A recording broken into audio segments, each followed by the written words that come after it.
Hello, and welcome to the Insecure Chef once again, and good evening. Today we're going to be doing grilled, if you will, crispy pork tenderloin in the Ninja Foodi. We're going to be using my lovely wife Regina's recipe, a time-honored recipe we've used for probably 25 years. And usually I do this on the barbecue, and I still highly recommend that. It's a delicious, delicious meal. But with the Ninja, of course, you get two advantages. One, you don't have to go out in bad weather. And two, it's a rather quick cleanup. So let's get started. If you look here, this is our pork tenderloin. It's already been marinated in the refrigerator for about 3 hours. And as I noted, all the ingredients for the marinade will follow the video. So once it's been marinated for a couple hours, you take it out of the fridge. We're going to do a quick saute of this to kind of get it a little brown on each side. So to do that, I'm going to give the Ninja just a quick spray of oil. This is probably overkill, but it's just me. Okay, nothing special. You saw it was just a couple of little spritzes. And now I'm going to try to pick this beast up without, before I even start, let's get the sauteing process going. So you see I'm going to hit saute, okay? I'm going to let it sit on high, and I'm going to hit start. All right? So the idea behind this is that the meat will get a little bit of a crunch, a little bit of a browning, just to get it kind of started. It, of course, will be nowhere near cooked. My intention is probably to just saute this about 3 minutes on each side. All right? Then I'm going to remove the meat back on the plate, and I'm going to put in our trivet. All right? There you go. I'm going to put the trivet in, the high side down, and then put the meat back in, and then we're going to bake it. That'll be the actual methodology involved, and then hopefully at the end, a quick air fry to see if we can crisp up the outer skin. In the middle of all that I just said, I know it sounds like a lot, but believe me, it isn't. Once the sauteing is done, there'll probably be some browning and stuff at the bottom. I always like to throw a little tablespoon of grape juice or wine, if that's your thing, in the bottom just to deglaze. So while this is heating up, shouldn't take very long. I like to be able to hear it, sizzle when I put it in. So we'll be ready in a minute. Okay, I think at this point the saute step is now hot enough, so we're going to put in this monster. Hopefully I don't drop it. Yeah, and you can hear that nice sound. All right, and I'm going to let it sit there for about 3 minutes, thereabouts. I'm going to check it. I don't want it to burn, but I do want it to get a little crispy. Yeah. Right now I'm on high. I think I'm going to be okay there, but because I'm the nervous type, I'm just going to drop it down to medium high. Again, we're not cooking anything. We're just doing this for appearances.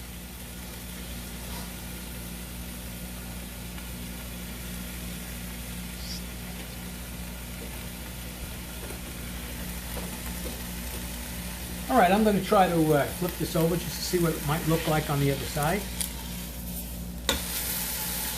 Yeah, okay.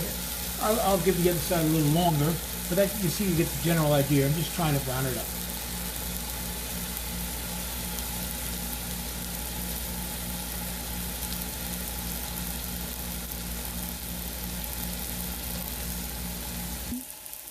All right, let's take a look on the other side.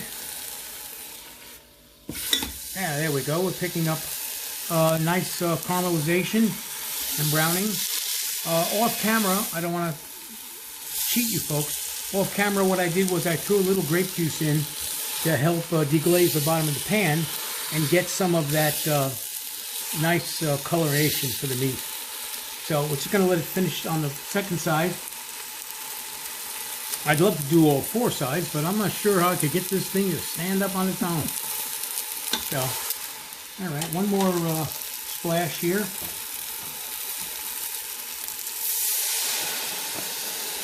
I like to use white grape juice. There are several reasons for that. I have no personal aversion to wine, just that my body does. So I can't have alcohol, but I have found that white grape juice is a wonderful substitute for white wine. So, okay. If I can ask my camera person to close the power off completely. All right.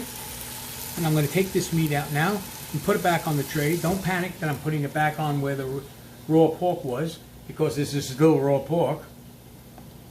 All right. Probably coming over here again on this side. And what I'm going to do now is I am again going to deglaze the pan just a little bit. Yeah, because I just want to clean it up a little bit. We won't be using the bottom of the pan any longer directly, but I like to just kind of give it some breathing room so it doesn't burn to death. All right, I'm going to turn the Foodi back on, and what I'm going to do now is I'm going to put the trivet in. This came with the system, as you know. I'm going to be putting it in the high side down. All right, so I'm putting that in right now. Be careful not to burn yourself. All right, and now I'm going to close the lid, and I'm just going to put this on broil. Okay, for about 5 minutes should be enough. My goal here is to make this very hot, and that way it would be comparable to putting the meat into a hot oven or a preheated oven. So we'll be back in about 4.5 minutes. All right, so we're just about done preheating this on broil. Matter of fact, we're going to get about 30 seconds, so that's more than sufficient. I'm going to open this up, okay? And I'm going to hit stop to end that. And that's nice and hot.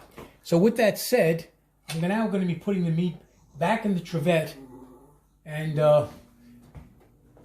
we'll do the process. So here we go. Hopefully this guy will fit in here. Yeah, there you go. Okay, he's in there. All right, so now we're going to close the lid, and we're going over to bake, okay? We're going to the bake setting, if I can find it. Where's the bake setting, babe? Well, it's a roast, same thing. Yeah. Bake roast. So we're going to hit that. All right, we're going to go to 400 degrees. All right, and I'm going to start it on 10 minutes, but I have a very strong feeling it may not take that long. So here we go.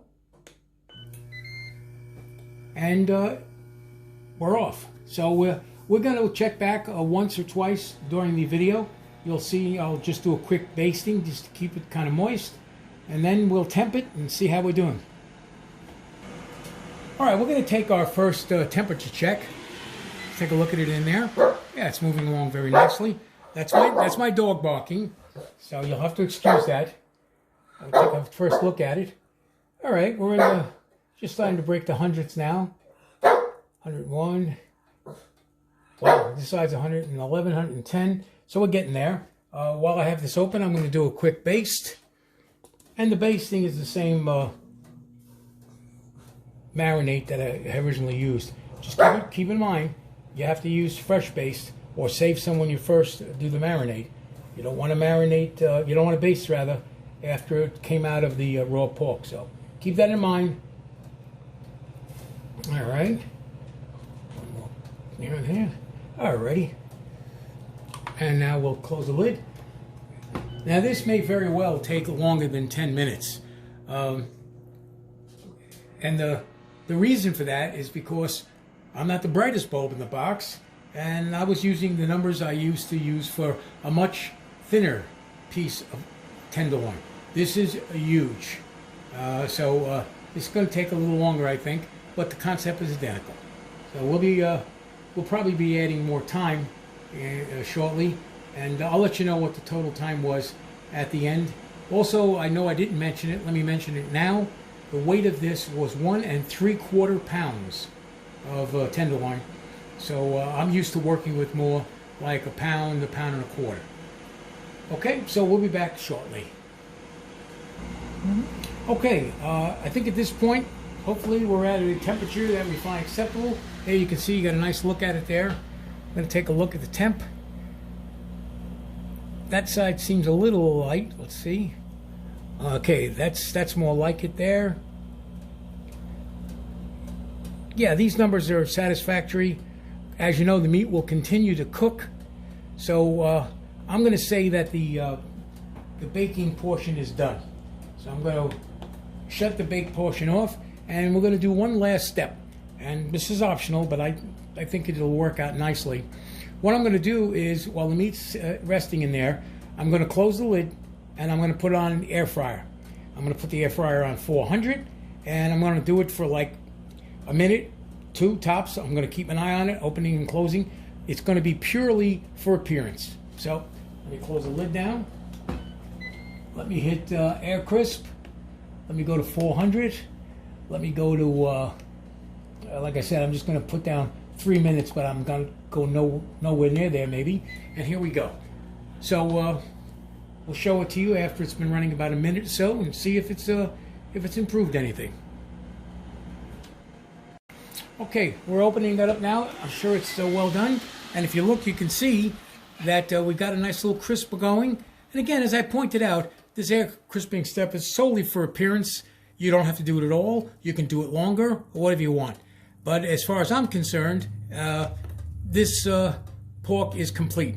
So I'm going to take it out of here and place it on the complete cooked tray. All right. And there you go, is the finished product, which is the what I'll call crispy grilled pork tenderloin in the Ninja Foodi. Again, the recipe will follow. It's my wife's recipe. The directions are there. I did have to cook it longer than 10 minutes, as I said, but you'll be judging that based on the size of the tenderloin you get and the temperature that you want to cook it at. I like to get it to 145. The temperatures after that for the rest of the folks is up to them. So with that, for myself and my wife Regina, have a good night and enjoy yourself and bon appetit.